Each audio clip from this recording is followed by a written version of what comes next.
right, everyone. Welcome back to another episode of the FONDcast in this Spooktober series.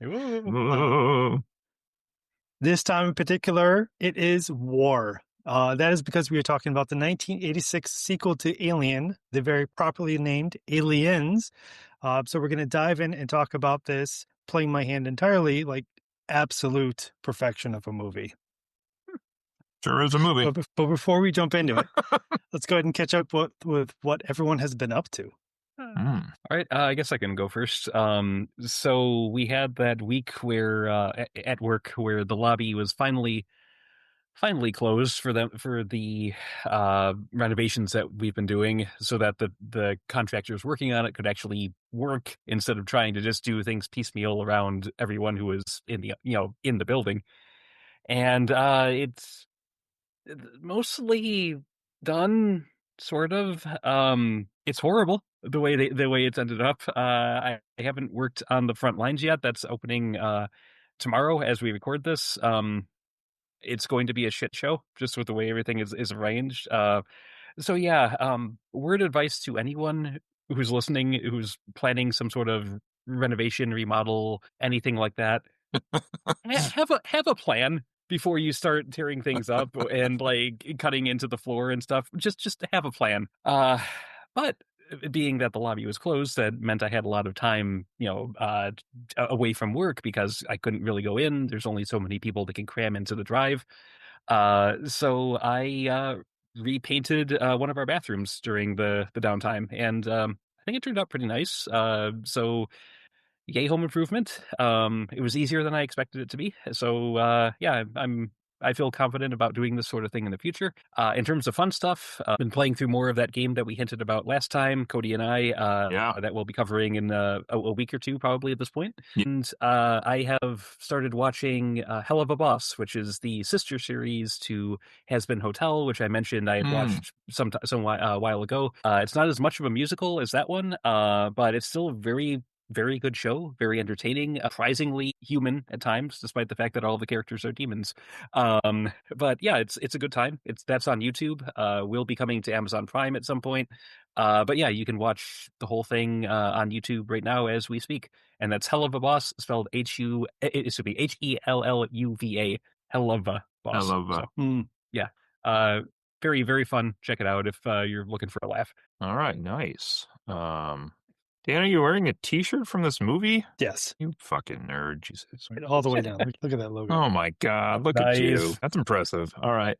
Well, I'm already talking, so I'll just go. Justin just mentioned Demons, so I will quickly plug two things here. One, I've also been playing through the game he's referencing. I had just a bonus hour, actually, where I probably should have made a lesson for tomorrow, but was just playing before I came here to record. And I just got to a creepy graveyard, so that is where I am currently at with that. But speaking of demons, if Dave were here, I'd let him plug this, but since we don't know how often Dave will join us here, we went to his house last night for a little social gathering, and the centerpiece, if you will, the evening was we sat and played a game called Blood in the Clock Tower, which was essentially a very souped up version of like Mafia or Werewolf. So there were 9 adults and 3 kids, so 12 of us, but Dave kind of withdrew and made himself the host, and then his youngest daughter kind of played like a weird side role that is in the game, I guess. But so basically there were 10 of us playing, and it was like you had chances to break away into separate rooms to talk to each other to try to figure out who everybody was. There was maybe, top of my head, I would say like 16 or 18 roles for the quote-unquote good guys from the village, each with different special powers and things they were doing during the game to investigate or interrogate or kill or do different things. There were, on the evil side, 1 demon. If the demon was ever killed by the villagers, then the villagers would win. The demon could win if his team had basically 2 of the last 3 people left, then they could win. And then there were 2 helpers, I think they were called minions, on the demon's side, both of which were from a random pool of 4 that could also have weird powers as well. Random draws, one of the ones we picked for the game did, I think it was the Baron was the name of the character, but he activated this optional 4 more roles that the people could be, the heroes could be. So it was kind of interesting because one person actually ended up being the drunk, which they didn't know they were the drunk. So Dave was feeding them like bad information the entire game, and they didn't know that. So that was kind of interesting. I thought I was the drunk after a while, but I was not. But yeah, right? it was super fun. So we were executing people, and people were dying at night, and I had a investigative role and made an alliance right away with a couple other people, and thought I was doing very well. And then I got some information late in the game, and that did not make any sense at all, which is why I thought I was the drunk. But turns out Dave gave me the wrong answer at the end of the first round when I investigated 2 people. So that threw off the entire game for me. To show up to the podcast and doesn't play the game right. I know he's upset about it, and I'm not teasing him about it. It was still super fun, but I was like, I've investigated all of these people. Somebody has to be the person.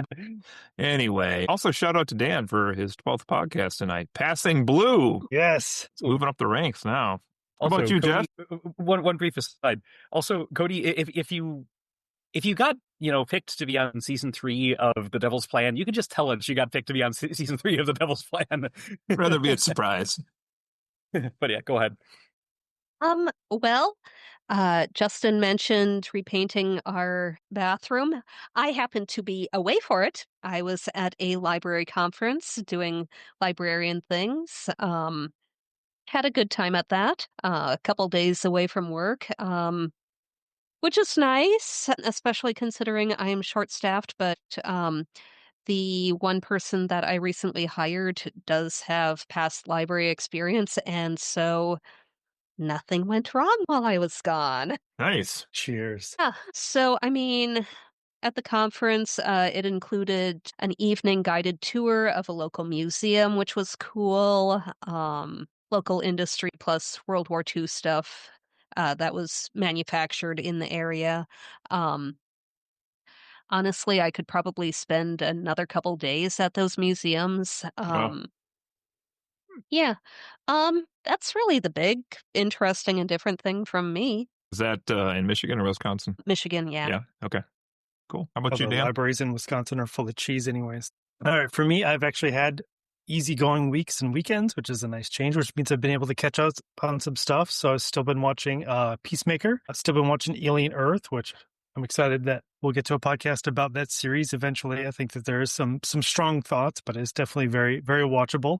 But I've also caught up on, I watched all of Severance season 2 in one weekend, which was helpful to kind of blare through it. And it is better than I was expecting it to be. But if you want it, I'd summarize it as like a better organized version of Lost. So I was also able to watch a little bit of Chief of War, Jason Momoa's new series, which I'm really sad his Behind didn't get billing, because his rump makes a major appearance and out throughout that series. So if you need to see that, and I didn't have a problem with it at all, but that show is quite for you. It's pretty entertaining. I've been watching. That's been enjoyable. Masters of the Air. So the summary is that like I upped my Apple TV or Apple Plus subscription, so I've been catching up on a bunch of series I've been waiting on. So Masters of the Air, which is kind of like Band of Brothers, but around the Air Force, and some pilots in the Flying Fortresses. And then I watched a little bit of Slow Horses, which is impressive, but I looked at there were 5 seasons and I said, I'm not ready to commit to that right now. And what service is Jason Momoa's rump streaming on again? That's on Apple. You get to see quite a bit of his Apple on Apple. Yeah. But it is, in terms of like the Hawaiian language, I've never heard it spoken at that length, because like the entirety of episode 1, there's not a word outside of Hawaiian spoken. It's all in Hawaiian. And it's actually really cool to watch. And then being familiar with like some of the beaches and the islands, that effect of like, oh, I caught that word. It's really interesting. Dan, would you say it's fair to assume that Jason Momoa puts the Mac in Macintosh then? Is that about that review yeah. you're giving He the wants show? you to take a bite out of that apple for sure. Try to stem my appetite before I take a bite. Oh, right. I have to thank Jessica already for bringing the feminine energy into this. This is great. But all kidding aside, my dad was actually stationed in Hawaii twice, so I was born there and attended a few years of elementary school.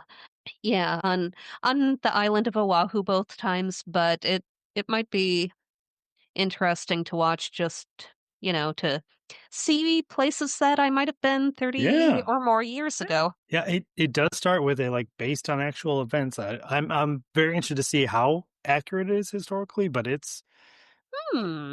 I thought the first episode was really enticing to kind of give a sense of the entire series. And to spoil it a little bit, like in the trailers, they show that Europeans do show up at some point in the series. Okay. So, yes. Okay. Yes. Excellent. All right. Well, catching up on what everyone has been going on with, we can dive into Aliens proper here. Let's go ahead and start by talking really high level about the different characters, especially the actors, in terms of performances that really stood out. Well, I'll tell you. Go ahead. No, you go ahead, Cody. Oh, I was just going to say who stood out the most for me is Bill Paxton with his character Bishop that I wanted to fucking strangle through this whole goddamn movie and punch in the face. That's about the one that stood out the most.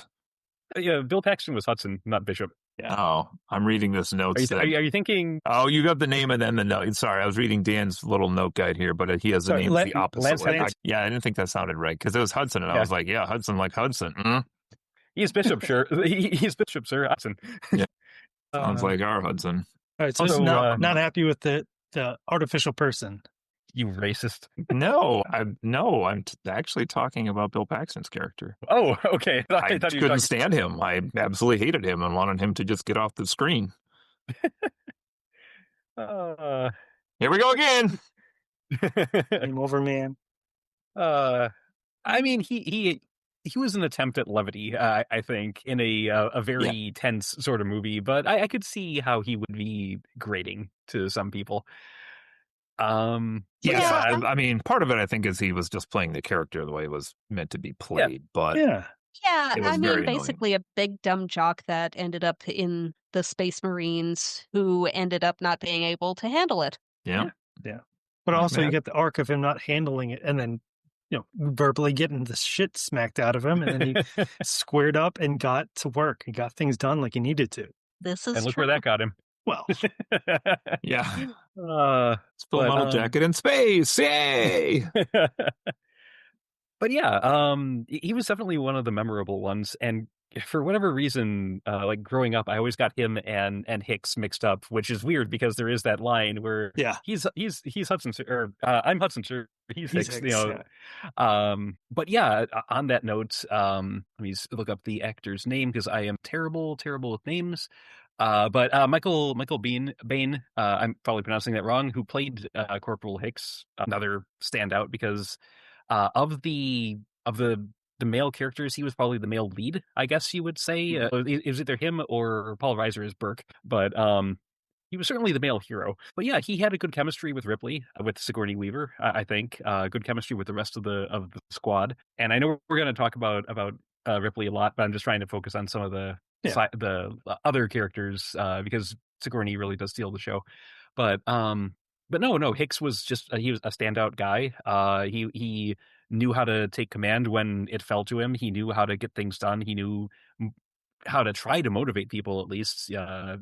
Hudson aside. But yeah, he strong character, a very much what I would picture as a space marine kind of a person. So definitely liked him. The chemistry. There was a point where we were watching it the other day where I said, "Oh, wait, there's romance in this?" Regarding Hicks and Ripley. I don't know. I didn't buy it as much as Justin you don't believe did, that love can bloom on the battlefield? I don't know if I'd go as a battlefield, Justin. All of the quotes. I'd counterpoint and say it's not so much romance as it is respect. As out of all the other characters, the only one who literally respects Ripley, aside from like Newt, is Hicks. And I think that you could start to read in, but like I think it's more of like a not even friendship, it's just respect, and then it's friendship, and then maybe there's hintings, but I think it's more that respect line is that Ripley's just driven to Hicks because he's the only one who's actually listening to her and not like condescending her. Yeah, that's true. I also liked Hicks for the records, as did my wife as well. So, I gotta tell you. Go ahead. No, Jess, what were you gonna say? Yeah, let's go back. Yeah, Vasquez, played by Jeanette Goldstein. She was quite the badass. Keep holding her own with the other grunts in the Marines. looked good with her weapons, knew how to use her weapons, talked smack, had that one liner about uh or was it aimed at her about the Mistaken for a man? s- signing up because The heard about illegal the alien? aliens. Yeah. Hmm. Yeah, like, oh geez, 40 years later and that's still relevant. Right. Or, Even in space when it's all aliens. Yeah, Mhm. 100 years later in space, Yeah. But yeah, she was a very solid supporting actress. Yeah. I know movies well enough to know that that role only didn't go to Michelle Rodriguez because she was 7 at the time. Right. Yes. But you want to talk romance? She and Drake, who was played by Mark Rolston, they most assuredly had a thing. Hinted at very strongly, including her reaction when something very Yeah. But I'll go back to whatever surfaced in that line about it. Vasquez, have you ever been mistaken for a man? She turns right around and says, no, have you? Oh yeah, that was a good one. Oh, what a Chef's biter. kiss. Yes, but someone brought up Newt earlier, and I definitely have to give a shout out to Carrie Henn, the actress who played her, because A, she did a great job. B, somehow this was her only role Ever. ever. Oh, wow. Yeah, which is remarkable. The fact that she went in first role and last role and did it so well, it's just an incredible achievement, I think, because she's likable. She's she's a very human character, and yeah, she's, despite being how young she is, she's one of the more capable people of in terms of surviving all the shit that's going down. And yeah, just overall great character and great actor that played her. Yes, and how critical to as obviously Ripley's going to have a huge driving force in terms of going back into the shit, into the hive to try to rescue her later on. Like you don't get that unless you have a character who is enduring, and you kind of go like, yeah, I see why we're going to go back and get Newt.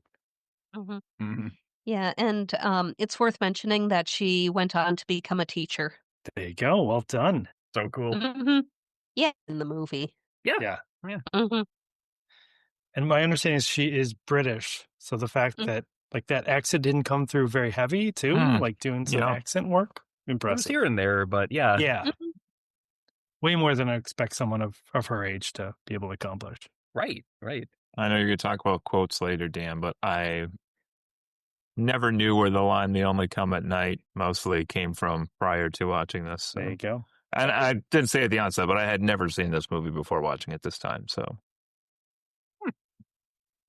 standout character I want to reference is Al Matthews as Sergeant Apone, as that stereotypical drill sergeant in the Marines, from his chewing a cigar he never lights up to his complete yelling at all of the troops, especially Hudson's shit. Like, man, what a character. I'm so sorry he didn't make it through the first third of the film. Yeah.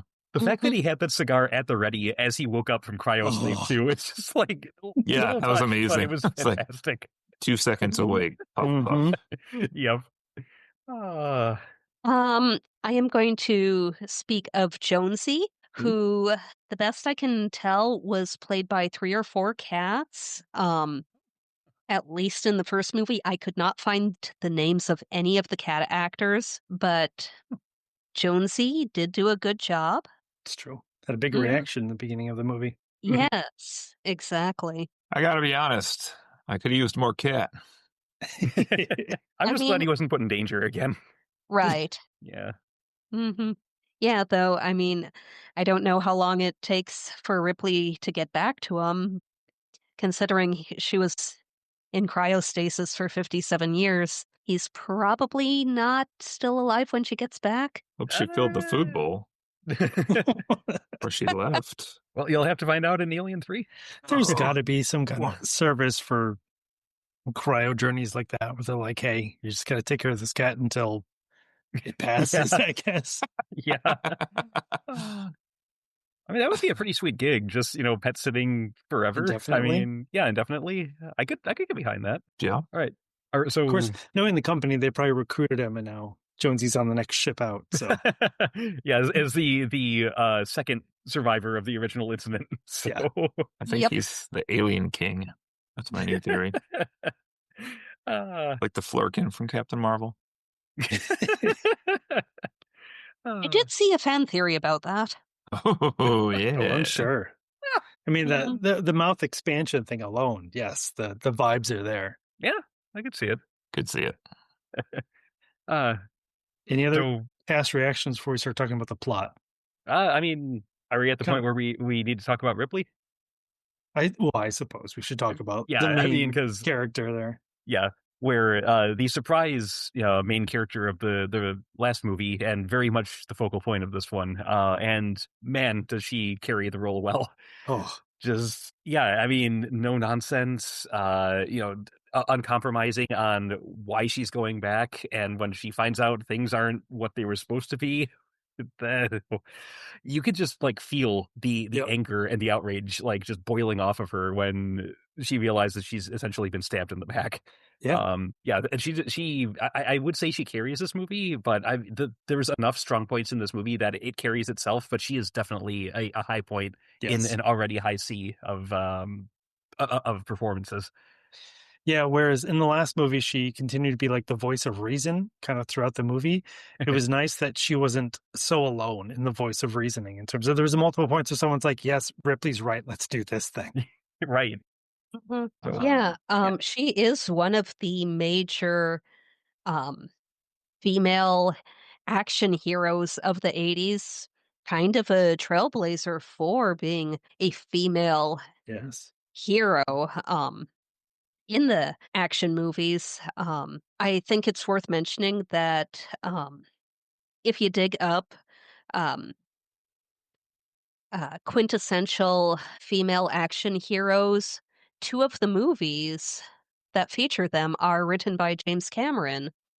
Um, this one, obviously, and also Terminator 2, where you've got Sarah Connor just Oh, yes. absolutely kicking ass Hell and, yes. again, protecting a kid. Yeah. Yeah, so you've got both the strong woman, but Mhm. also the softer side, be Yeah. it making sure that the cat survives in the first one or making sure the little girl, Newt, survives in Alien 2. Yeah. Or That's a great Aliens. point because this does do a great job of showing you can be maternal, but you can still kick ass. Mhm. It doesn't have to be one or the other. Yeah. Yes, I would add to all those things you guys just said. One of my critiques in the first movie, when we reviewed that, if you recall, was I didn't think there was very much in terms of characterization at all in that movie with anyone on the crew.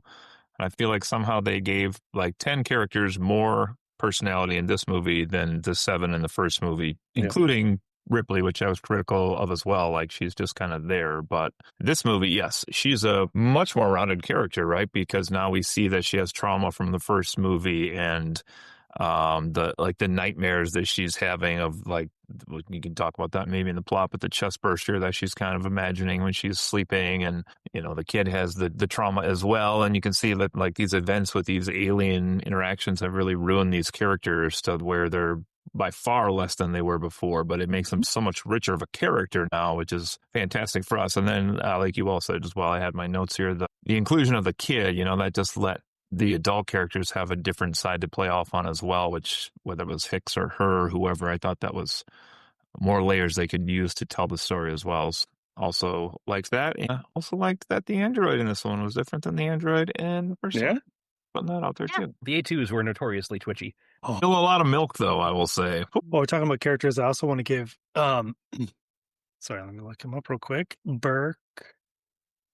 Oh, Paul Reiser, in terms of playing the ultimately swarmy kind of villain of the film, was a fantastic change of pace as opposed to Mad About You. I thought he did a great job playing that in between of like, look, ultimately, I'm here for a buck. And look, you can either make a buck with me or without me, but either way, I'm making a buck. And that gave him such like a clear driving motivator. I think we've probably all encountered someone of the same cloth in our own lives. So you could see like, yep, I know exactly who that is. But the problem is that we're in a life or death horrific situation. And he's thinking about the buck. The evils of capitalism. Yes. And corporations. Yeah, a through line of this entire series, really. But yeah. Spoiler. Just kidding. But spoiler for the movie franchise, spoiler for life. Yeah, why not both? But yeah, I think that kind of brings us to the plot, as we were saying. Let's do it. Let's dive right in. So we start by literally opening on almost the exact same set as we closed Alien on. So this is the escape pod that Ripley escaped previously. Shot the alien out of this escape pod, locked herself in cryo sleep, and we see some rather interesting opening scenes as a much larger ship envelops this pod that we are familiar with. And then we see some very strange like welding work and kind of like sensing equipment, only to finally meet some human beings who come up to Ripley, discover to their disappointment she's alive. Because this means in that capital theme, like they can't salvage this thing for profit anymore. So that's kind of our first introduction to that. As we then flash forward, Ripley is being interrogated by the company, Weyland-Yutani, about what the hell happened during the scenes of Alien 1. We get some great shots of the crew member to kind of remind ourselves to catch ourselves back up. These are all the people. Here's what happened. And then kind of rightly so, the company's sitting there going like, what the hell are you talking about? You know, I think the line is like, you're describing a creature not found on over 600 surveyed worlds.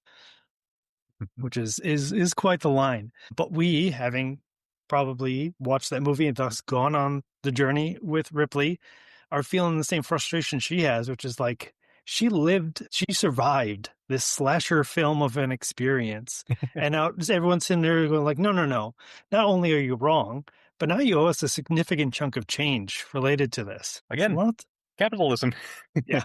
I mean, nobody likes their stuff broken. You know, it's true. But yeah, it is such a depressingly believable reaction to something like that, where a lone survivor, you know, from everything that happened to her, comes back with a story like that, and all they're focused on is not even the loss of life, the loss of their ship and all its cargo. That's it, pretty much. That's a great point.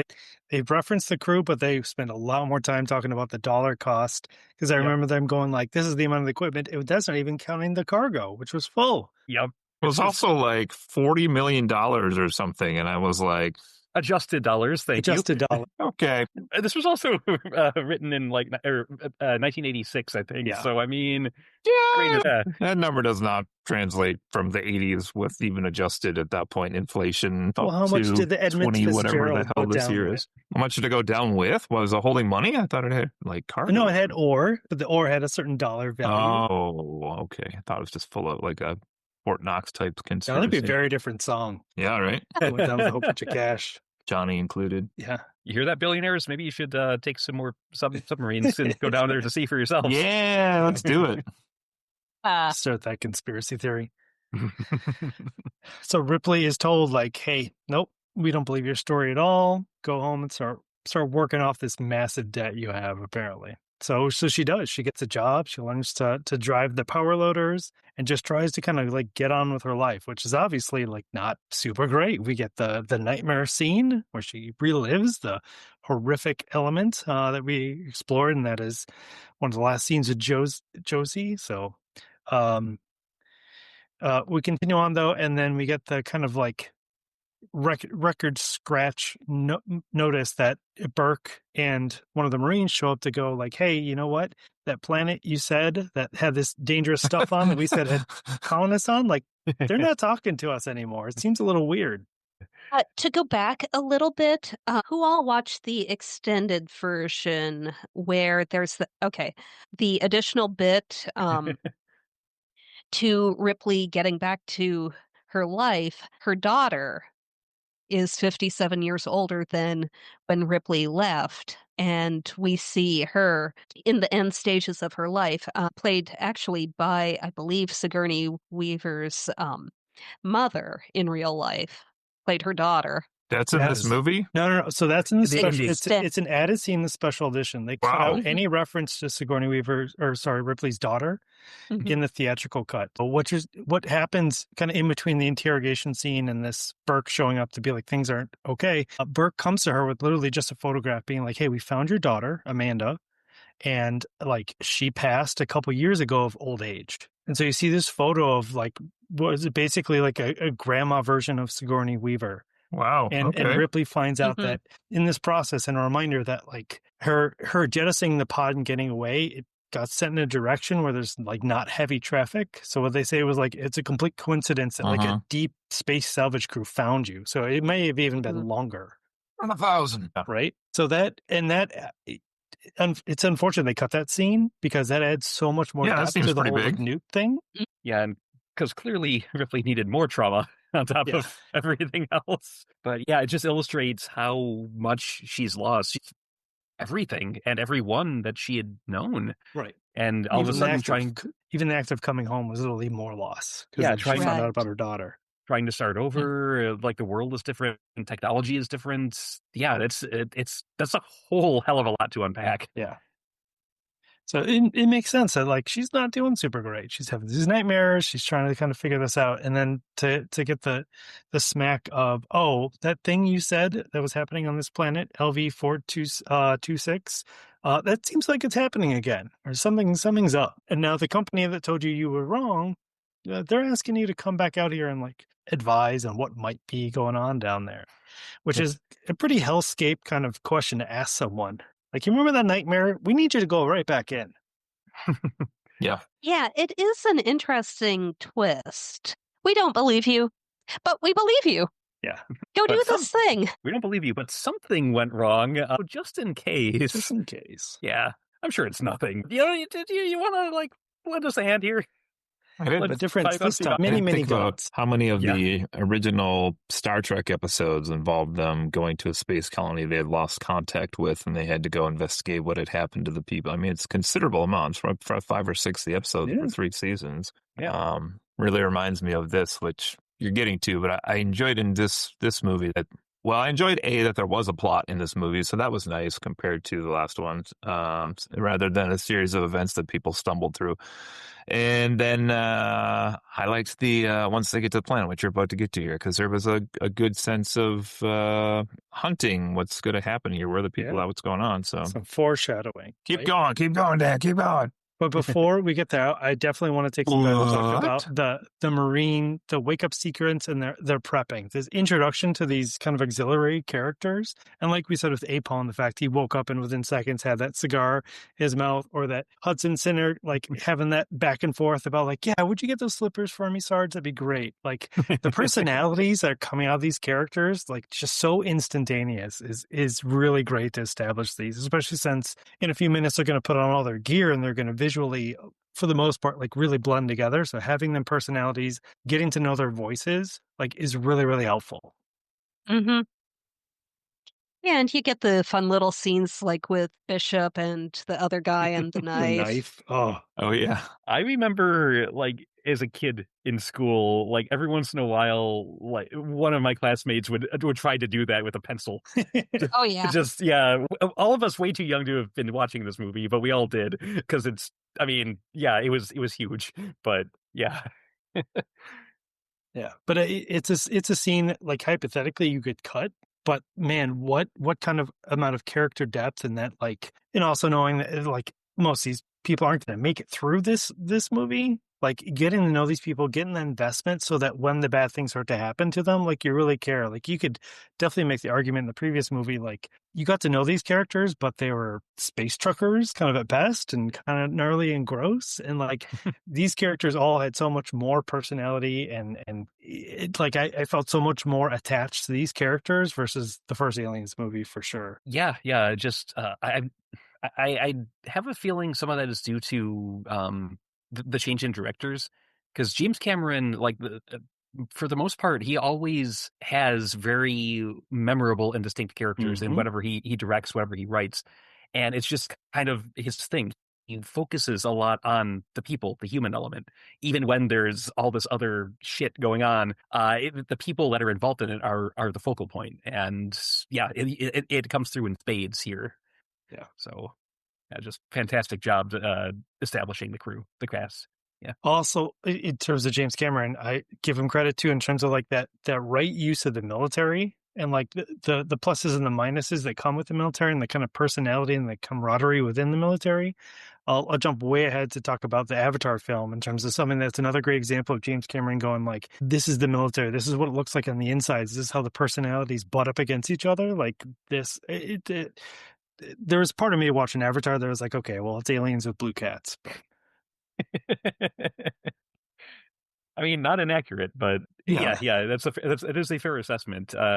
Cameron does he does a good assessment. He does a lot of research into not just like the surface level of whatever it is he's covering for the most part. I mean, Avatar with the blue cat people aside. But yeah, he always seems like he has a very fleshed out vision of what he's trying to present. And that's important in making the audience care about what's happening in your movie. Also, apparently, I didn't realize this. James Cameron has only directed 10 films, and that's counting the one that comes out later this year. Wow. I didn't know it was that small. And that also includes Piranha 2, The Spawning. Wow. What? I forgot that was his. I mean, literally, he has 8 movies. Terminator, Aliens, The Abyss, Terminator 2, True Lies, Titanic, Avatar, and Avatar 2. If you take off the other ones. Didn't he do Battle Angel Alita? Yeah, he did Battle Angel. I don't know. It says directed features. These are the 10 listed. I don't know. Did he produce it rather than direct He it? might have. Was it Alita Battle Angel? Let's see. He was not director. He was producer, writer. Oh, okay. Writer, though, at least. So, yeah. Okay. Interesting. Yeah, he has produced a couple more. Xenogenesis, Rambo, First Blood Part 2, Strange Days, and Solaris, and Terminator Dark Fate. Was that a movie or was that a video game? It was a movie. Jeez, really? Yeah. It's hard to keep track. It is. And Alita, yeah. Well, I know my wife's a big fan because she's excited for the next Avatar, so some people like those movies. I haven't seen Piranha 2, but of all those other movies, like James Cameron, at least he picks them pretty well. Maybe the characters are just as good in Piranha 2. We need to watch that. Yeah, now I'm kind of interested. Right? I'm not going to lie. This is piquing my interest. I don't know. I mean, he's got a pretty good range of characters. You've got the powerful, kick-ass, yet feminine Ripley and Sarah O'Connor. And then you've got Rose on the Titanic. Yeah. I'll never let you go, Jack. Hey, she was bossy. She had motivation. She said, draw me like one of your French girls. She wasn't going to say no to that. She wasn't going to take a no. I will, if anyone is actually looking to check out Piranha 2, I will say it's kind of like a Peter Jackson situation where, James Cameron had to cut his teeth on something. So it's definitely not the level of high art as his later stuff, but it's still a fun movie. Okay. Fair warning. All right. Well, speaking of cutting teeth, it's interesting. So we're mounting up with the Marines. We're getting everything ready, and the tension's building because we're about to go into something we don't know. It's super creepy. The music's amping up. You've got the drop ship scene. You've got the Marines starting to go into the colony here, which obviously looks like there's something going on, or really more of a lack of something going on. You get in, and then what's remarkable about this scene is how nothing fucking happens. You have these Marines going in, guns ready, and the only thing that really happens is that they find the facehuggers in the medical lab. Yep. And you've got that, like, the one that's very attracted to Burke, which is entertaining. It's a good jump scare. And then you got Newt's introduction. But no aliens proper are shown. There's almost no round shot. I always found that really fascinating in terms of something that, like, he ratcheted up the tension to high, and like you would expect, like, this is the moment something's going to fucking happen, and then really nothing does, and it kind of deflates. But that sort of thing is important in horror movies, and Aliens is less of a horror movie than Alien, but it has elements. Yes. And you do want to establish the dread and have it build over a while, over time. Otherwise, it's just spectacle. And there's a lot of spectacle in this, but it also balances it with that buildup, with that lead in, and it's just very well done. In a way, more so than in the first one, which is more straight line horror, which is an interesting thing to consider because, pacing is important in any sort of movie, but in the horror genre, especially. And I think it really, really does a great job of pacing itself. And I know it also does a great job kind of establishing a couple of things because just in the Alien one, you were talking about the motion tracker and how iconic that sound was. Reestablishing that in this scene in terms of how much they were going to lean on it in later scenes was really, really important to go like, hey, get used to this sound. This is the sound of terror in this movie. Heck yeah. But we encounter Newt. We encounter this character of like, what the hell? So especially interested in, Cody, your reaction to like you're watching this movie for the first time. You're expecting like all these gung-ho soldiers to start like firing off at these aliens pouring down the hallways, and instead we get a little girl.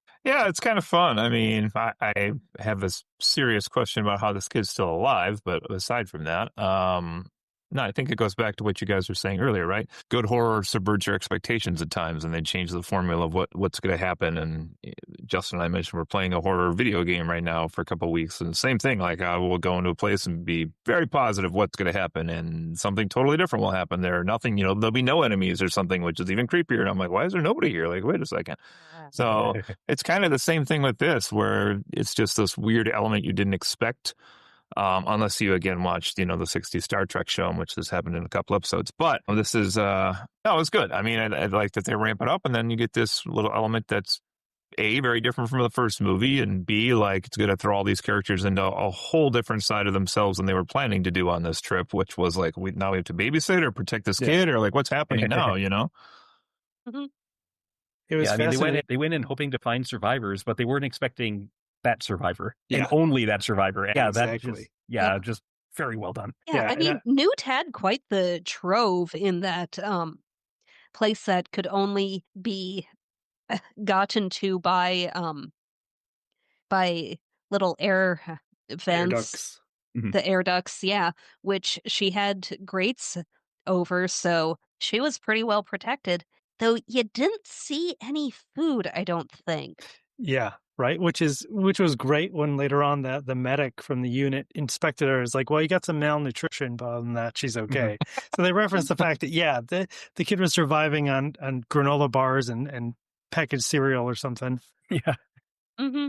Yeah, and she had a lot of things that would have mattered to a girl of her age. Yeah. Like, there's a picture of her in second grade. So she's 7, 8, maybe 9 years old. Mm-hmm. Yeah. Tops. And so she's got things that mattered to her. What was her creepy doll head name that she was? Casey. Oh, yeah. It's like, ooh. She can't have bad dreams. She's just a piece of plastic. Yeah, what an amazing, like, it is a hilarious line, but it also is like a little bit of like, well, this girl's a bit dead inside considering what she's seen. Like, she's completely abandoned the idea of like, oh no, this is my kid. Like, no, Ripley, what's wrong with you? This is plastic.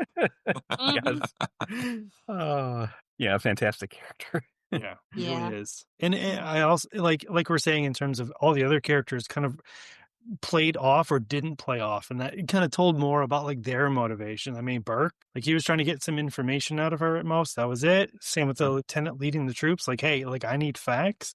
It was Ripley who was like, no, you need to address this girl as a person rather than just like a data point on your mission. Right. Mm-hmm. Yeah. Yeah, Ripley recognized the trauma that Newt had been through and was able to be sympathetic in a way that Newt needed. Yes, exactly. Yeah. Right. Continuing on, so we're in the medic area, and we're using this moment to really start to collect data. It's a stealth exposition moment as we're starting to collect some more details on what happened to the colonists. We're starting to collect some more details on what happened to Newt, what's going on to kind of confirm that, like, okay, what Ripley was saying before, this is all factual. Something bad happened here. This isn't just a little oopsie. Like, there's some serious things that go on. And our kind of next major plot point is the fact that that Hicks is in the schematics. He's looking for the trackers on each of the colonists, and he finds a very large amount of them underneath the main fusion reactor. Drop your linen and stop your grinning, I believe was the exact line, where we said, okay, we need to mount up and figure out what happened to these colonists. It looks like they're all right here. Damn town meeting, I think was the line. So the Marines, not in quite as exacerbated or longed out fashion, but they get ready to go in again. So now we've got a moment that we kind of like, we know something's going to happen, but we just watched something really similar that led to almost nothing. So we're kind of uneasy as they're jumping in the APC, they're driving down to this reactor to figure out what the hell happened. But obviously this time it goes very differently as the Marines start to go into the hive. One of the things that I think really stands out is the rest of the crew sitting in the APC watching on video what's happening. The bad communication that starts to happen, it's going to keep happening, but the fact that they keep getting glances of what they start encountering in terms of the hive, in terms of these very alien structures showing up where they shouldn't be. Obviously, as the Marines are like starting to get more and more shook as they're walking into what the hell is this? Yeah. And then one of the first big moments is that they encounter, obviously, the colonists in various stages of being cocooned up for aliens, for the eggs, including encountering one that we find out is actually still barely alive, right? This colonist wakes up and starts pleading for death. So this is something we didn't see in the first film. But this person obviously knows what's about to happen and is pleading and begging. And we see Ripley like get that physical reaction because Ripley also knows what the hell is just about to happen. No one else does. Yeah. So we get this kind of like juxtapose to like the first Alien film where the chest burster, like no one knew what the was happening here and got the complete surprise. This is now horrific because we know what the hell's just about to happen. And we're seeing some of the characters who don't know, but we know as the viewer, and Ripley knows as well. We watch that occur, and then all hell starts breaking loose. Yep. Yeah, and really shows that the xenomorphs themselves are ambush predators primarily because they have built all these weird organic structures in the bowels of this reactor. And they built them with the very specific purpose of being able to camouflage themselves within them. We saw a little bit of this with some of the pipes and stuff in the first movie, where it's just they had the kind of shininess of the alien head. Here, yeah, they are in their element, and if you're even if you are looking for them, you're probably not going to see them. And that realization and that expansion of what they're capable of is just, that's how you make a sequel. Dealing with like your antagonist, if it's the same thing, you have to iterate on it somehow, and this does it exquisitely. Yeah, adding that much more depth to these creatures and adding this kind of structure. Now, also the element in the first movie, it was in our environment. It just was taking advantage. Now we're literally walking into their environment. Ah, so good. To continue to quote, they're coming out of the goddamn walls. Yes, Cody. This is not an aliens problem, but it's a problem with any property that's ever been done in media throughout time. When you get to the sequel, you have to up the ante somehow. Mm-hmm. And that usually happens taking your primary antagonist and either ramping them up or, in this case, multiplying them. That's been done many times as well. Spoiler, I prefer this movie to the first movie. But in the first movie, the one alien is such a threat because it's unknown and it's like this thing that they can't, understand and all of these things. And here, when they get to this scene, when there's just like literally aliens pouring out of the walls and jumping off the ceiling at them and things, and they're just like taking them down with like 2 bullets each, and then they're like flame throwing them. And I'm like, okay, one was really scary, but they are way less scarier to me now as a viewer because I see how easily they can be taken out. Yes, they have to do the swarm mentality now because they're all there, but like as a creature themselves, they are not as scary as they were by necessity, because now we have to make a situation where, due to the plot, we're going to kill 1 million of these things, but still have enough left over to be scary for the people that are in the movie. So it's not a problem necessarily with this movie per se, but it's just a, unfortunate thing that happens with all sequels that happen. So yeah, well, though if this crew was armed with the same like blowtorches and blunt objects as the crew of the Sulaco, they would have had a much more difficult time against. They would have been cooked entirely. So there's also the matter of the difference in capabilities from the humans. Yeah. So we talked earlier about, like, obviously this series switched genres between the first and the second movie. And the second movie is obviously more of this Vietnam template in terms of a technologically inferior group defeating the technologically superior one through pure like numbers and kind of like unrelenting tactics. So you've got the fact that it is changing up its rules to some degree in terms of that.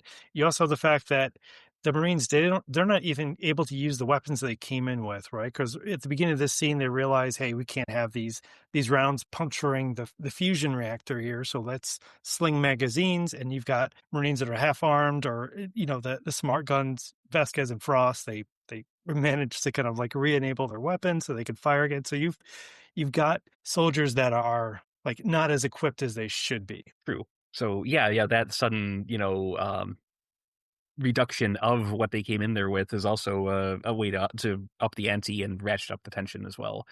They still do kill a lot more of them than in the first movie, even in this sequence, but they see what they're up against, and eventually you're going to run out of bullets.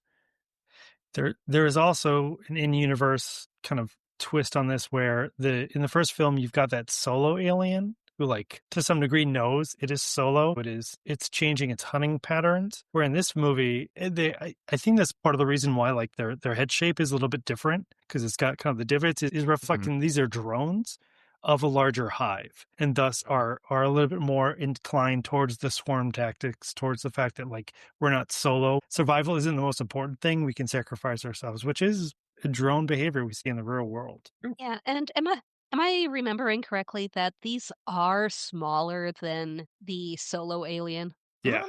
A bit, There's- yeah. Okay. It seems smaller, yeah. But, a lot more maneuverable, which I know was a big sticking point with you from the last film, Cody, at least. But I don't know, that giant one got himself on that shelf on the spaceship to hide laying down, so, quite maneuverable. We'll get to that, but we're jumping ahead in the plot here. But on that note, moving on.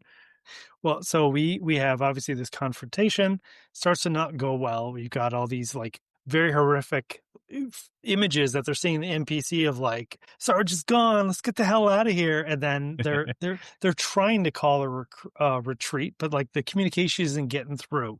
So you've got this element where, like, if this was organized and everything, all the communication was working better, like, this might not be going as bad as it is. But we've got a lot of problems, and they're losing people every minute, whether it's through the impact of the actual aliens or the exploding of the magazine bag that starts to take out some of the Marines. You've really just got, like, error on top of error. So they start retreating back to the APC, which is not what the lieutenant wants to happen. Gorman wants to sit here in his chair and keep yelling at things, and Ripley says, like, what the hell, I'm going to take over. And it's really interesting too where Burke supports Ripley in this moment. I always found that a very interesting twist where Burke is like, it's screw the military command right now. Like, you're doing this wrong. Let's get these soldiers the hell out. Yeah, it is a little out of character for him, but at the same time, he needs protection for himself in order to get his dollars at the end of the day. So he was probably acting just out of complete bald-faced self-interest. It just happened that the self-interest aligned with everyone else on this one. Exactly. So they managed to get the couple remaining Marines out. Gorman, the lieutenant, gets knocked on the head in the midst of this, which ultimately is probably a net positive considering his, what was it, like 32 simulated drops and 2 actual, including this one? Nothing of value is lost. Right? So they get back to the kind of command center med lab area where they're trying to repair and figure out, like, what the hell just happened, like, what the hell are we gonna do? Meanwhile, Bishop is sitting around investigating the aliens even more. It's fascinating too to watch the Bishop the android in this film, knowing that, like, in the last film the android seemed to be okay until, like, nope, and then things snapped and went really bad. So you're kind of watching Bishop the entire time, very suspiciously, like, could you care a little bit more? Like, oh, no, I know what's going to happen with this guy. Yeah, I had forgotten how little how little screen time Lance Hendrickson as Bishop actually gets in this, because he is a pretty pivotal character by the end. But yeah, he's only in like a sliver of the movie up until that point, which is interesting. There's so much like, oh, he's off just researching the creatures. Yeah, which again does lead to that paranoia of what is he actually up to, and that doubt considering what Ash was like, and so. All right, so but we get back, we kind of get like a little bit of a breather. We're trying to recompose, and one of the things that happens is, like Newt goes like, "Oh, just what I suspected. The Marines came in, and nothing's really that different." So Newt is definitely feeling low. Ripley's trying to console Newt about this. Takes her into the med lab. Is like, "Hey, we're gonna take a nap. You're gonna feel better." Now, just before this, though, Ripley is confronting Burke because Ripley looks up the logs at the colony and realizes that Burke was the one who told the colonists to go out to where the ship was from the first Alien film and investigate that site. And like as was referenced earlier, this special edition, in addition to the scene with Ripley's daughter, there's a scene with sentry guns that is cut out of the theatrical cut, which is kind of cool just to see, like, okay, well, this is the part of the way the Marines dealt with a whole bunch of waves of aliens. But the other major thing that was different between the special edition and the theatrical cut is all the colonist stuff before the alien outbreak, in which you actually see Newt's family go out to the alien craft from Alien. So again, this is special edition only, but you see Newt's family go out there and the father actually come back with a face hugger. Oh, so that adds a huge element. And then when Ripley confronts Burke about like, hey, you sent the colonists out there, that has the additional impact that you like, that led to Newt's father getting face hugged and like all this other bad stuff happening. So it's interesting that Ripley was able to figure that out, confront Burke, but then didn't do anything immediately. She just kind of threatened overall, like, I'm gonna nail you to the wall about this. But that also then tells what's gonna happen next, or like helps inform what's gonna happen next, which is Ripley's consoling Newt in the med lab, trying to make her feel better, falls asleep, wakes up from that nap to discover that the tubes, the cylinders that are holding the face huggers are now empty in the med lab with her. And Ripley immediately places this all together and figures out what the hell happened and lets Newt know, like, we're in trouble. We're in trouble to the point of they wake up, they try to get the attention, and Burke is literally turning off the camera feeds from the med lab. Oh, what a slimy son of a bitch. Yeah. Evil little shit. Yeah, I kind of wonder if he would have chosen a different victim or two if Ripley hadn't confronted him. It's entirely possible. It's fascinating you asked that because just this year they came out with in the stream of Marvel what ifs, they literally published a comic Aliens What If. Oh. And it is not this moment. It's a later on moment where Burke passes away. He gets captured by the aliens. In this comic, he survives that encounter and goes on. Oh, so I'll make that plug. If you're ever interested in like further adventures of Burke, Marvel has the Aliens What If, and it literally is what if Burke survived. That about you, indeed. Indeed. I just watched the special edition Facehugger. That messed up. Yeah. So how was that put into the special edition? Is it just shown as a flashback? So it's intercut with the Ripley on the space station. Like when she's learning about her daughter, when she's being interrogated, like it's that early on. It's interlaced there. Obviously, the special edition is the fact that it came out years later. So everyone had already seen Alien, what was going to happen. This was more like, this was footage we originally had intended, and we just kind of interlaced that. Which, as much as it would have added to the character, would have probably ruined the plot quite a bit from us knowing exactly does what play happened. The hand. It really does. But it is a fascinating, and if you've ever read the comic version of the Aliens film, they go into a lot more depth based on that scene and like showing like, well, this was the the final stand of the colonists. Okay. Cool. Might have to look that up. Yeah. But that's back to interlibrary loan. Back to your med lab scene, though. That was a very nice, tense scene in the movie. I mean, right. For confined quarters that you got a couple enemies who can't really see or take care of. You got one character who's basically helpless. Yeah. Yeah, what an good. immediate like horror story-esque element. And you've got the full knowledge of like, what the hell happens if these things get around, how hard they fight. And Yeah.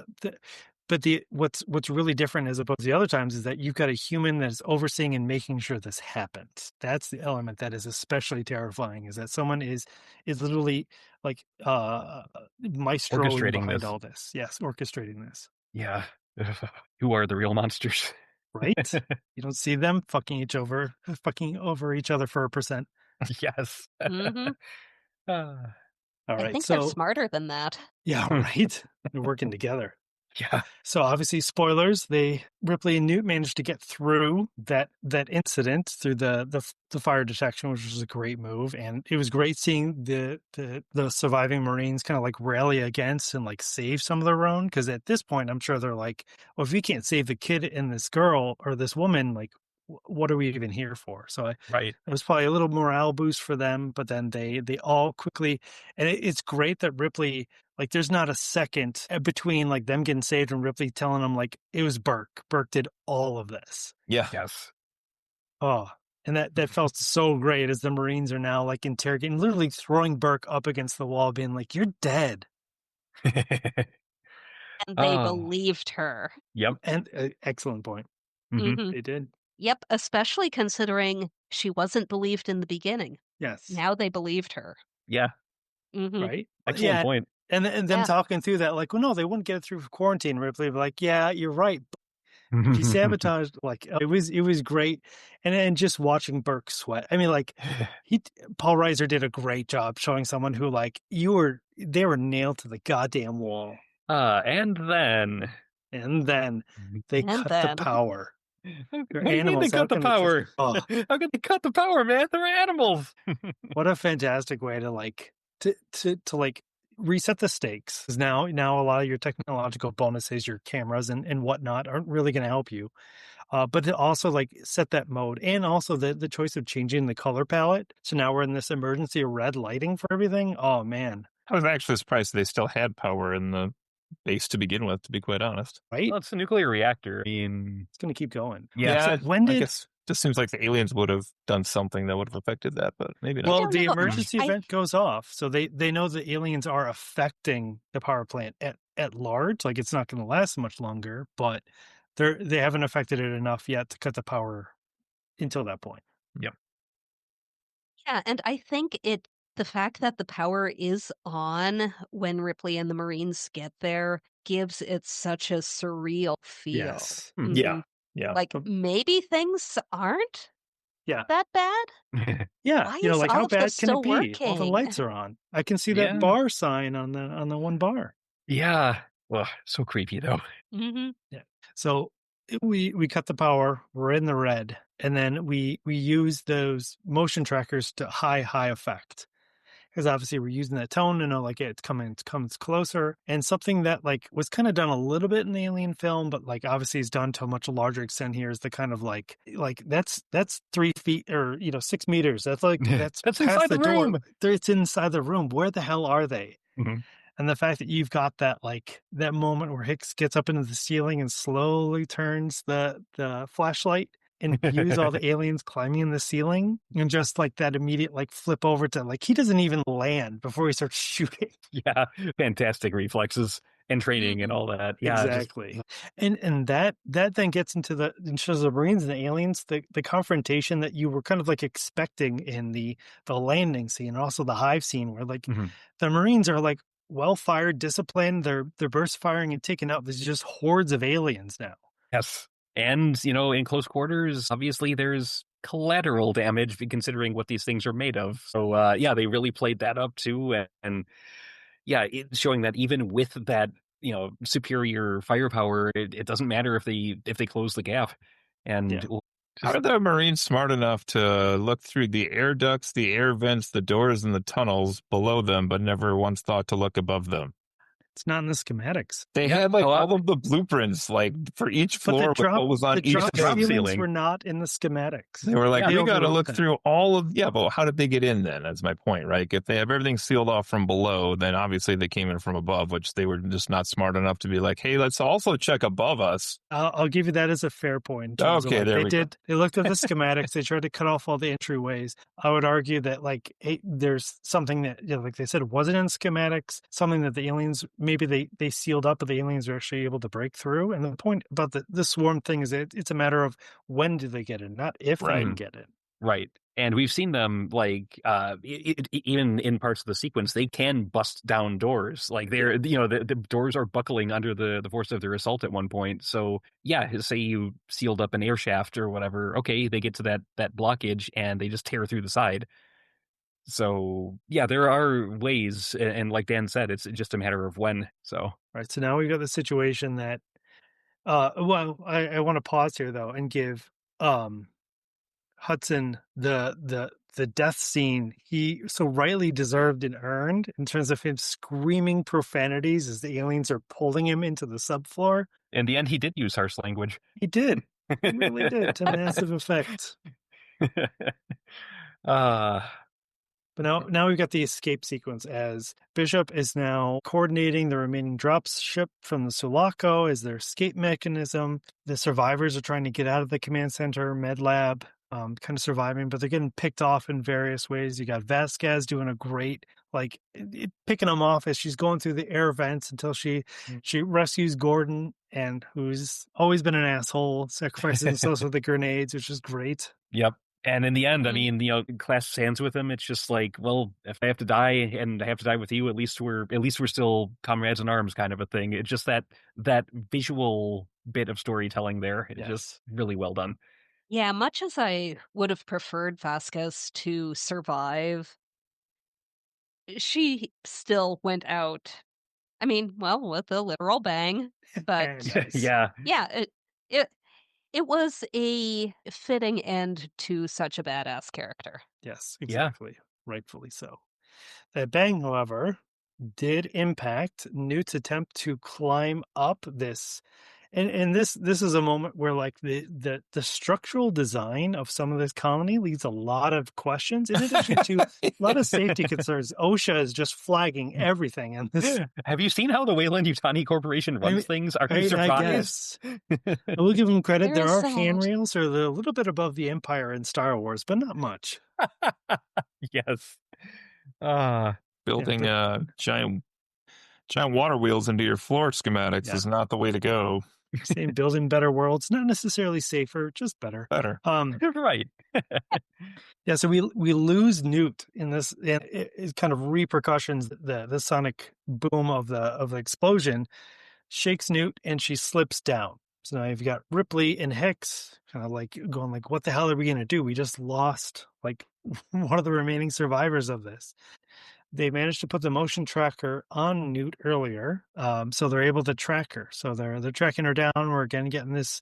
This is almost like a more hopeful motion tracker noise. It is it is a different frequency, which is interesting too. So you get that more positive one. Yeah. Yeah. So and it's used later when Ripley goes back into the hive as well. It's another kind of positive, hey, you're getting closer to your objective. So Hicks, Ripley are following Newt. They're telling her to stay where she is. She's in some really creepy, gross-looking water, but they find her. They're effectively trying to cut the grating above her so they can rescue her out. When boom, one of the most unexpected aliens shows up to grab Newt. What a it's surprising the alien's there, but the effect of Ripley almost had her proxy daughter. Was in the act of saving her, and now is inches away, watching her get taken by her ultimate villain. What a double blow! Oh, yeah, and being that they took her alive, you know what they have in store for her. Yep. So that's the added horror of that. Yes. So, just very. I've said this a lot of times, but very well done. Yeah. Oh, ramping that tension up. Oh, yes. Hicks manages to pull Ripley away, because I have a feeling she wouldn't have left otherwise. Pulls Ripley away to get back to the drop ship so they can communicate with Bishop on what's going on, right? On the way there, and almost gets into the elevator with Hicks and Ripley. Hicks manages to kill the alien, but gets sprayed and thus incapacitated. Ripley needs to help Hicks onto the dropship. Communicate with Bishop what's going on, how much time we have before this thing goes thermonuclear. Oh, plenty. 26 minutes. Yeah, plenty. We're not Very leaving. Generous. We're not? Oh, great. And then we get the ultimate badass suit up kind of prep scene in terms of her getting the pulse rifle ready, getting the flamethrower ready, electrical tape, bold choice, not duct tape, electrical tape, getting them together, getting the grenades ready, getting ready to go. And then what a 80s super it was a better version of a montage in terms of getting ready. Yes. But then this scene of her in the elevator getting prepped and that cinematic opening of the elevator doors saying we know what we're here to do. Yes. Chef's kiss. Yeah, one person alone going into completely uncharted territory with only a directional indicator of where to go. Yep. Just but at the same time, she is ready to mess things up for the aliens, for the xenomorphs. This is Ripley finally having agency, finally having the weapons at her disposal to get even, to get back. And and she also has this clear, I can get to Newt and I can save her. So Ripley's doing this. She gets in there and she does a great job clearing out the couple remaining drones in there. We get a kind of a false positive because the tracker's dropped on there. Ripley feels oh no, I just lost my chance. And then just when that happens, though, the egg opens, Newt screams, Ripley knows exactly where to go, and Ripley shows up and saves Newt, rescues Newt. Yes. That kid really had a set of lungs. Right? Yes. So much screaming. But just when we think we know the ultimate stakes here, Ripley turns around and starts to get exposed to the fact that there is a much bigger villain at play here. And we get our introduction to what I think is one of the greatest additions in terms of any kind of franchise. The fact that you go, okay, we've got this hive of drones, and this is obviously referenced earlier because they're talking about, okay, they're building this hive for what? This other element. We finally get introduced to the ultimate Disney princess, the alien queen. What a queen she is. Oh, that Gold never bothered her anyway. That establishing shot, starting from the egg as it's being laid and then just panning across this biomass horror, just disgusting blob of an egg sac and leading into something far, far worse as it pans across the rest of this thing's body. And you see it just perched there, spider-like, looking down at these interlopers in its domain. Just absolutely peak cinema. Yes. Yeah, go ahead.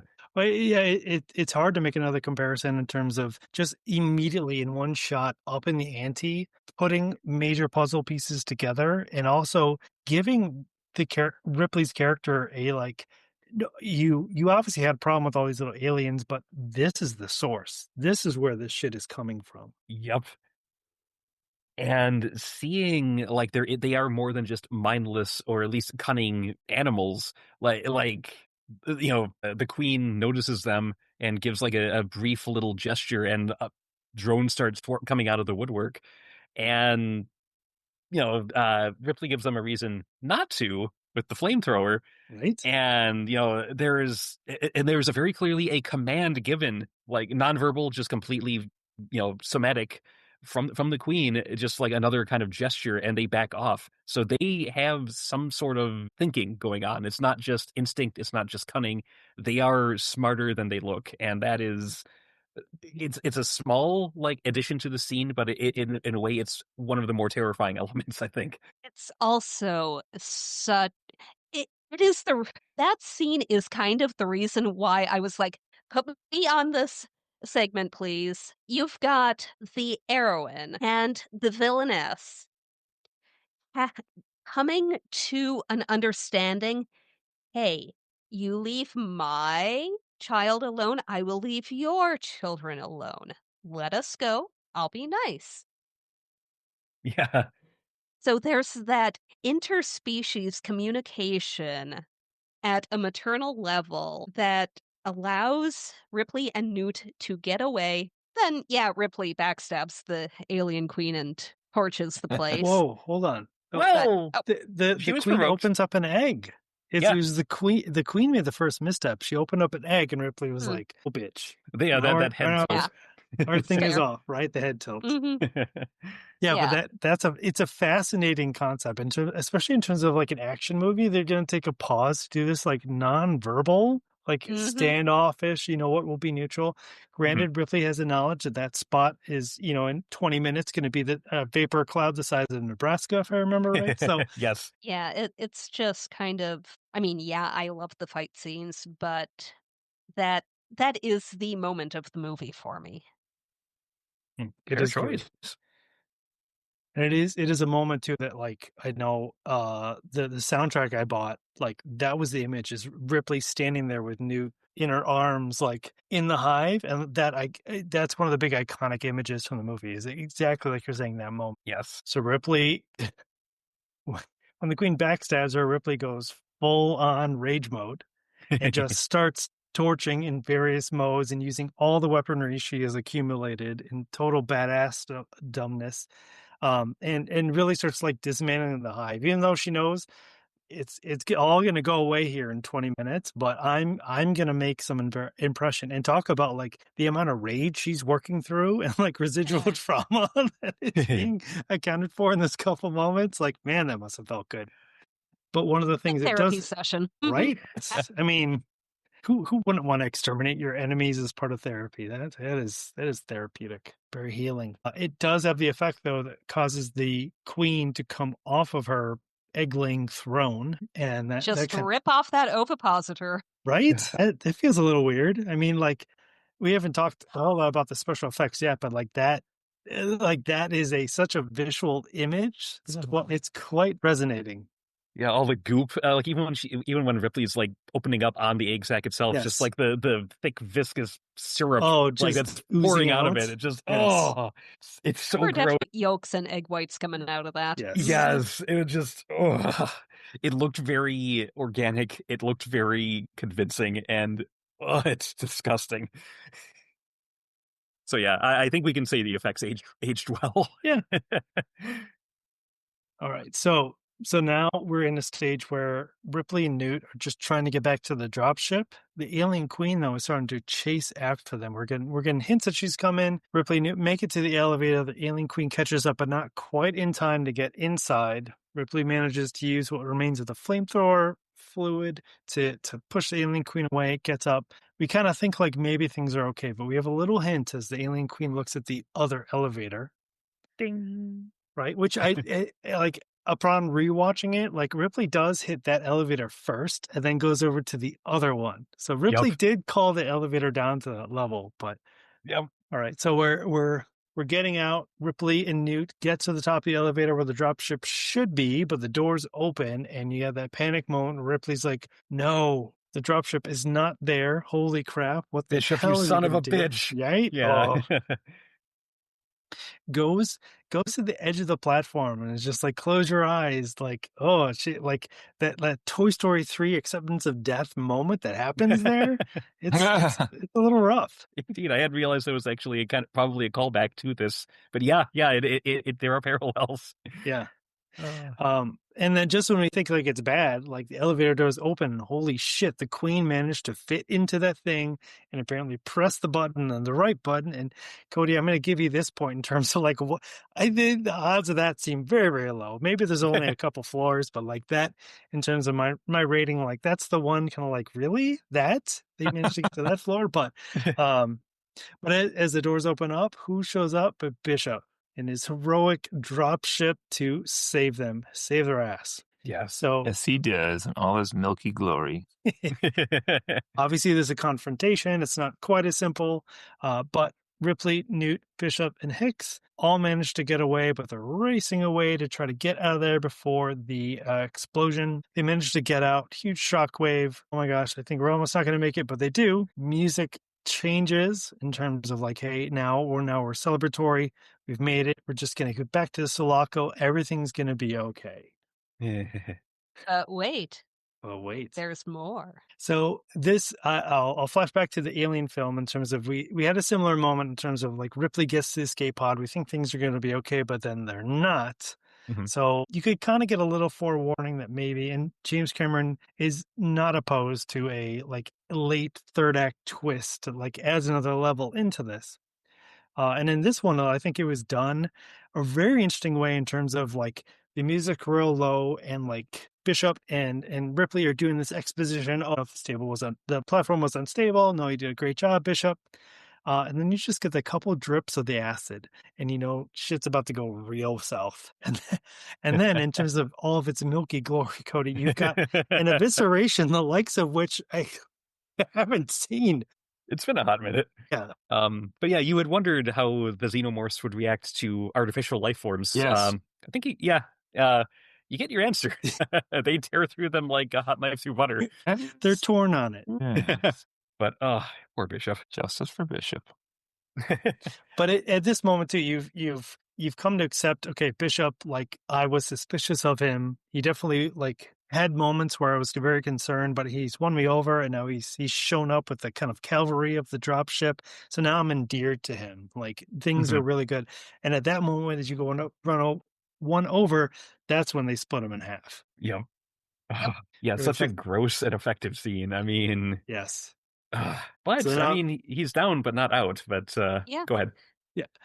Well, so then you start to ramp up to say, like, okay, like you've got Ripley, you've got Newts, and you've got this alien queen. Like, what the hell is going to happen next?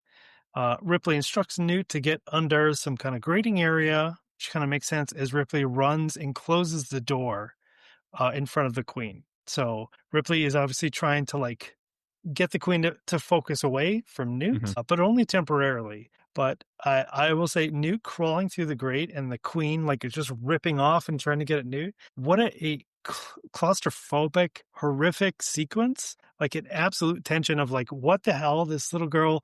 We've seen the fact that she can survive, but that's because she was using her knowledge of the colony like to her extreme advantage and knowing like all the little ducts and passages. She doesn't have that here. Now she's in this really entrapped state where she's got seconds of survivability here. Yeah, running blind. Yes. Until the overly cinematic opening of the doors. The backlighting as Ripley walks out in her power loader and screams that most iconic of lines, "Get away from her, away you from bitch." her, you bitch. Oh. Yeah, and the mech in the first act is Chekhov's gun in the final act. Yeah, and the fact that those were practical, that they built those. Those were like actual stilt-based like frames that people were walking around in, and the fact that they could do all of like the motions, like the melee attacks that Ripley ends up doing against the Queen and all that, just phenomenal engineering went into those just for like a movie prop. Just unbelievably cool. Oh, that like out of all of that, those sequences in terms of the actual humans in the power loaders hold up so well. There are obviously they intercut it with some miniatures, especially when you see the power loader scaled the same size as the alien, the queen, kind of like a one-on-one. Like those are that's miniature work, and like that didn't hold up as well. But yeah, all of the humans and the actual props, it looks fantastic. Yeah, because they're actual physical objects that are there. Whenever you do CGI, no matter how many polygons you throw on it and how many shaders, there's always, when you intersperse it with like real life things, there's always something that looks a little bit off with the weight or the shadows or just like how floaty things might seem just in a certain bit of movement. But when when you're working with an actual piece of equipment, you can't fake that. You can't flip that because it's there. Whatever you're doing with it looks real because it is real, and practical effects for life. Yeah, and in a world where we've seen like the APUs in the Matrix and other similar kind of like mechanized bodysuits, or like, to talk about the Avatar, which there's another James Cameron connection. The kind of like you're saying, the weightiness, the scale, and like also the amount of effort the human has to go through. Like I think Alien still holds up as one of the best in terms of. I think that's actually what it would be to pilot one of these devices. 100% agreed. It looks so good. Yeah. And then we get this fantastic confrontational fight where we thought the stakes were just Ripley shooting up the Queen's stuff and the Queen is going to blow up on the planet. Now the Queen has come into her environment, but Ripley has the ability to take the upper hand. But Ripley falls back on her trick and figures out a way to get the alien out of the airlock yet again. So he gets her in the air shaft, opens the doors. And then we see the that is if there was some a special effect I could redo, it would definitely be the pittering of the Queen's limbs as she's flying out of the airlock in a very almost comical fashion. I think that they could have given the Queen a little bit more dignified exit into space, but I suppose that's fair. So then after all that, we finally get the actual end, where Ripley and Newt are helping to get everyone else into the cryo sleep. Newt asks about are we gonna dream and know monsters, which is a great note and a great thematic note to end the film on. Spoilers for how I'm gonna feel about Alien 3. It gets shit on pretty quick in the next movie, but it's at least a nice way to end this film. Yeah, and no spoilers for the couple of us here who haven't seen that one. Yeah. But it's Don't get too attached. Right. Well, I will say it could have been worse. I'll expand on that when we get to Alien 3, but it could have been worse. Could have been Piranha 2. All right. So wrapping up on the plot here, any additional elements or notes you want to add? No, I think we hit everything pretty thoroughly. Yeah. I mean, even though we did cover pretty much a point-by-point breakdown of what happens, it's still very much worth seeing to experience it for yourself. So definitely. So if for some reason in the past 40 years you haven't sat down and watched Aliens, do so. Because even having the beats spoiled for you, it's still a fantastic film to sit through. Who would do that? Come on. Well, it's funny you say because so my experience was I watched Aliens first, and then I went back and watched Alien the Singular.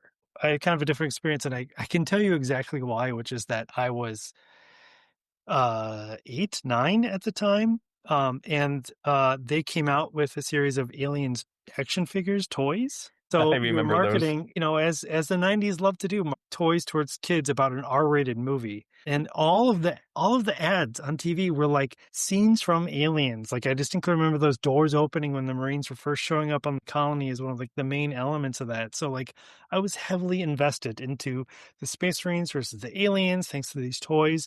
So I sat down to watch it as a 4th or 5th grader to watch this film. And I made it through okay. It was interesting. Yeah. My first watching of Aliens was within the past decade, and I think I mentioned this earlier. I haven't seen the original yet. Mm. Mm-hmm. You But can rectify that. yeah, though on the other hand, I mean, you can't get a much more solid alien movie than Aliens. This is true. Mm-hmm. Though Alien Romulus was pretty good. Yeah. Since we're sharing early experiences, I was probably around the same age as you, Dan, when I saw this for the first time, maybe even a little bit younger. But the rest is kind of history. I read some of the Black and White Dark Horse comics as they were coming out. There was an Aliens computer game that I had for my Apple II way back in the day that hit most of the notes of the story in a very simplified fashion. So probably tipping my hand a bit as to what I thought of the film and what I continue to think of the film. But yeah, I have a long running history with this franchise and especially this particular movie. So okay, I know we talked a little bit about the special effects. I would say broadly, a lot of it, and probably because of the practicality of so much of this, I think really holds up well. I think that for instance, there's a scene as the APC is getting away from the hive that they run over an alien, they crush an alien skull with the APC wheels. That still looks so goddamn good. I don't understand.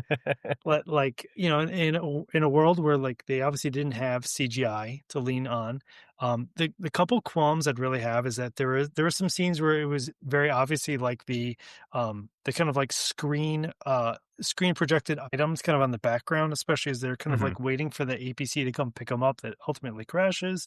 As I mentioned, I think the Queen floating into space with her quickly moving feet, like that felt really wrong. But I would say like 8 out of 10 of the special effects held up incredibly well, considering this is a now what 40-year-old movie. Yep, just about 39. Yeah. Close Anytime enough. anytime you do like a rear projection like that with something in the background that's not actually in the same set as the actors, it's always going to look a little off. But I mean, there's only so much you can do. I mean, with probably triple the budget, they could have built a drop ship and had it like fly into the background like on rails or something and then tip and crash. They probably could have done that, but that would have cost a significant amount of money. Still looked pretty good for what they had to work with, I would say. I would agree. I thought this one looked far better than the first one, and the comment about practical effects always, looking good as they age. Not true, because remember how bad the alien looked in the first movie. I'm just going to remind you of that again. Guy in background going like this with his arms in a skin-tight suit. Oh, God. But he was doing it menacingly. No, he wasn't. He was like, I want to hurt you. Well, hopefully that was made up for in this one with them like doing, Ninja Gaiden wall jumps back. That's what I needed. Yeah, it was much better in this one. Yes. Oh, good. Sorry, but I'm distracted. Cody sent a link to the toys, and now I just keep looking at it. Anything else on special effects? I just had a comment. I don't know if you're throwing all like sound and music and style and everything in here, all in the same batch, Dan. But one thing that struck me, this is maybe my biggest takeaway from the movie, was just how 80s this movie felt versus the first one, which felt so 70s. Yes. And I was just thinking about that more as we were like driving around today, just like, even if you were to compare like the Texas Chainsaw Massacre to like Friday the 13th, like it's just those 2 decades of movies just look so different from each other. And it doesn't really matter what the genre is. Like there's definitely a through line as far as like how they're presented and, how they look on screen. And this one is pure 80s versus the first one, which is pure 70s. So just an observation. That's fair. Yeah. Just interesting that it's a almost 6-year gap between the first Alien and Aliens.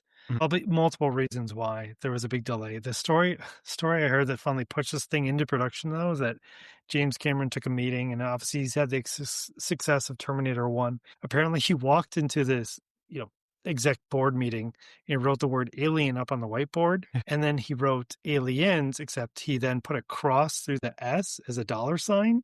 And apparently that's what sold this project. It all comes saw that story too in looking this up. Yeah. So James Cameron playing the role of Burke for that meeting. This. Thank you, Hollywood. Yes. Yeah, but let's talk a little bit more about the music, especially the sound design, because I think like the kind of alien sounds in terms of the motion tractor, the actual like creature itself was established obviously in Alien 1. I think this amplified it. And I also say that like obviously Alien didn't have a whole lot in the way of like weaponry. The pulse rifles and the smart guns were just like I cannot hear that noise and not like immediately get transported to that scene.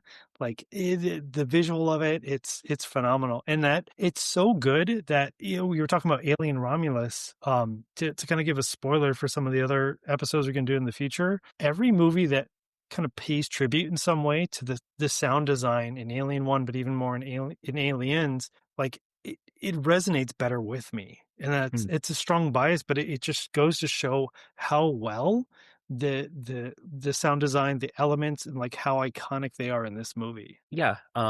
In cinema, it's common for there to be like iconic visuals, like because that's very easy to do. I mean, like the look of the alien, the look of Freddy Krueger, who got brought up earlier, the look of the Predator. It's a lot easier to do an iconic image than it is to do iconic sounds, whether that be music or sound effects.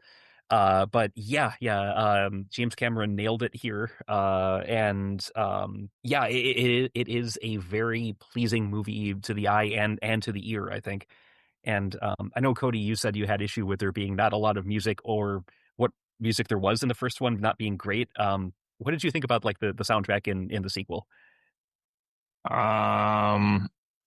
First thought is I don't recognize the soundtrack from the sequel, but I was not bothered by the lack of music and noise in the movie. So I think it just kind of blended into the movie, which is kind of where I like my background to be anyway, where the first movie was just like jarringly empty of sound. Fair. So. Oh, I Well, should have in looked this up. space, no one can hear you scream. There you go. It's true. Or can hear you orchestrate. I'll have to look it up, but I'm pretty sure some of the music from this film has been used in like a number of other trailers in terms of like that ramp up music. I could see that. Yeah, sort And of like how that sound from Inception, that blah, ended up being used in like everything. Exactly, right? Mm-hmm. That heavy tone. Yeah. And I did, like I mentioned, I actually bought this will age me really quickly. I bought the soundtrack for this on cassette. Woo! So yes. Nice. 2 weeks ago. Yeah, right. Good for you, buddy. Yeah, take that, vinyl. Yeah. We know where the real future market's at. Yeah. All right, moving from sound design and music over to the special edition. We've kind of referenced this already, but just to really recap, obviously the special edition is quite a bit longer as it adds in a fair amount of this. But one of the big ones, and Jessica, you already brought this up, which was the introduction of the concept of Ripley's daughter, who passed away from old age while Ripley was lost out in space. You have Newt's family getting the orders to go and look at the site where the alien derelict is, and obviously the father comes back, the facehugger. You also get a fair amount of the kind of like life of the colony before the aliens. You've got kind of the kids playing, you've got the colony administrators kind of like overlooking stuff, getting the message and going, okay, you can go out to this survey site and anything you find is yours to claim and things like that. And it adds a lot darker tone to obviously what is already ominous in terms of like going over the colony, seeing it like lit up but empty. But in the special edition, you actually see some of the characters. And I don't think you see the woman who's cocooned up and who has a chest burster, if I remember right. But it's kind of like you can start to like think more about like, oh, well, this guy and that guy. And I think one of the elements too is that when the Marines were going through the offices, there's that scene where water is like dripping down to like a coffee and a donut. Yeah. And, like, one of the characters in the special edition has that coffee and that donut, and he like puts it down on the desk. So you get that kind of like stronger connection of like, okay, I've seen that before instead of in the theatrical cut where you just see the after effects. Gotcha. And then you have the auto guns, which is great, and it's something that is used to heavy effect in all the subsequent video games. Yes.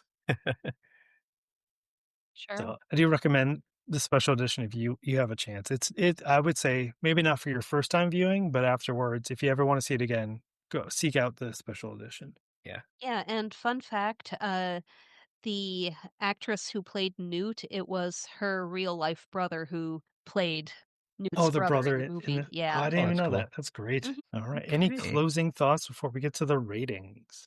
Pretty well ready to slap a number on this, I think. In the coming night, mostly. Though I guess I do have a question, like just so we don't forget him when we're ready to do the ratings. Do we want to start with what Joe had to say, or sure? Let's do it. Let's start with that. What is Joe's rating on this? All right, so Joe sent me a little blurb here. Actually, even going back to the last podcast, which you couldn't join us for, he said he gives Alien, no S, a 9.5. And is a masterpiece of both science fiction and horror filmmaking. So I retroactively added him into our score there, which brought it up a bit. For Aliens, S included, he said I would give an 8.5. Great action film, interesting change of pace, but it doesn't quite live up to the original for me. Oh, interesting. Very interesting. So there's that. Oh, go ahead.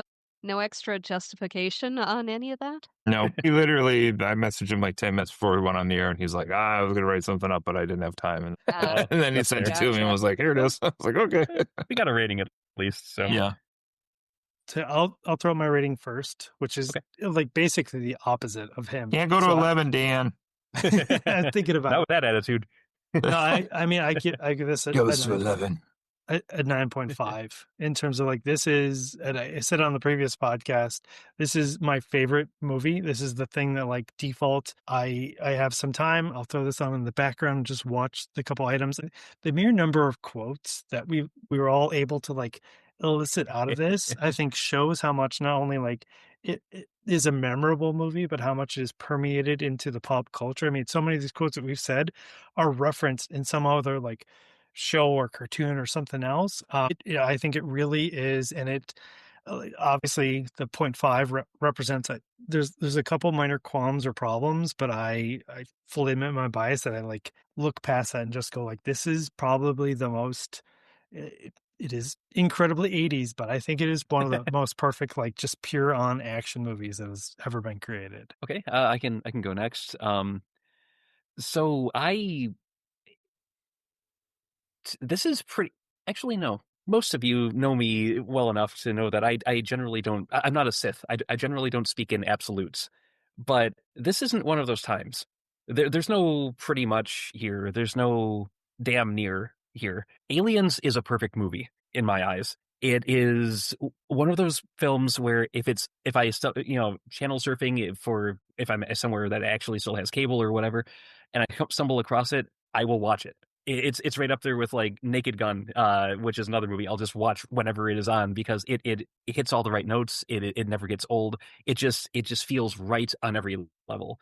But yeah, it is one of my favorite films of all time. There is like just sitting down and rewatching it lately for the first time in way too long. I've remembered how much I love this franchise and how much I love this movie in particular. It has the perfect blend of action, horror, some snide comedy here and there with the quips, with some of the things we quoted, and yet none of it feels forced. None of it feels artificial. It all just builds upon itself in an absolutely perfect way. 10 out of 10. Like I said, I cannot recommend Aliens enough. Fantastic movie. Okay, I'll go. Cody looks like he might still be arranging his thoughts. I am going to give it a 9. Thinking about it, it does fall into one of my favorite genres, revenge. I mean, when you think about it, Ripley is getting revenge for everything that happened in the first movie. Other movies that I like in that genre, Kill Bill, both volumes, Lady Vengeance. I like movies where the woman gets bloody satisfaction. And you've got some great elements in this movie. You've got the strong yet fragile heroine dealing with a heck of a lot of trauma. You've got the adorable little damsel in distress, Newt. You've got a couple of strong supporting female side characters. We didn't talk about the pilot of the first dropship, but she was cool, along with Vasquez. Already talked about her a good bit. And then you've got the alien queen, the villainess. There's a lot that this movie does very well, and for being directed and written by a guy, it's a great feminist film. So yeah, great action, um, plenty of guns, explosions, etc. Um, you've got touch of romance, I suppose. You've got sympathetic characters. You've got nearly insurmountable odds that the hero overcomes. It's very good. I suppose it could be a 10 if it were a musical. Don't worry, I'm kidding. Hey, like there are a few musicals I immediately signed up for, but Aliens the musical, man, I'm there. I don't think I've heard of a musical version of this. They've done it on stage a few times, I know.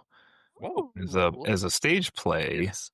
which I gather was quite good, but I haven't seen cool. anything from that. But I think it did run for a while.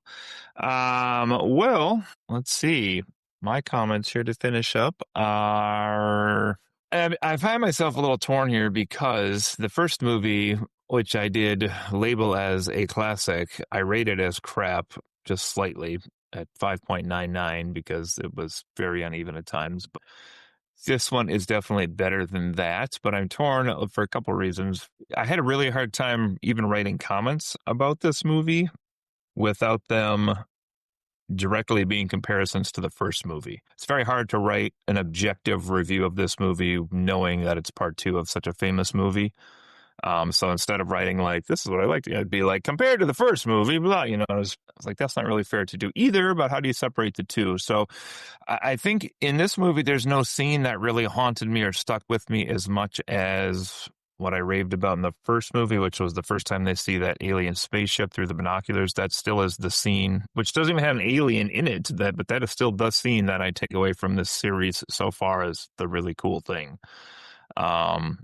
And I think the alien itself, the character in the first movie, still is the best character that I've seen from the alien race so far, even though it is presented with a little bit, as I mentioned, as an uneven presentation at times with Johnny Huggia in his black suit. But this one, however, has much better plot and characterization. As we mentioned, the onset is way better in this movie than the first one.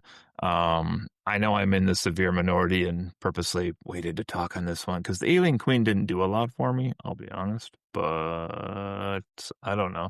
She's, I guess, kind of samey to me, but I guess they're all going to be samey to me because they're all alien stuff. So my questions to wrap up for me are, is this movie better than Alien? Yes. I think it is.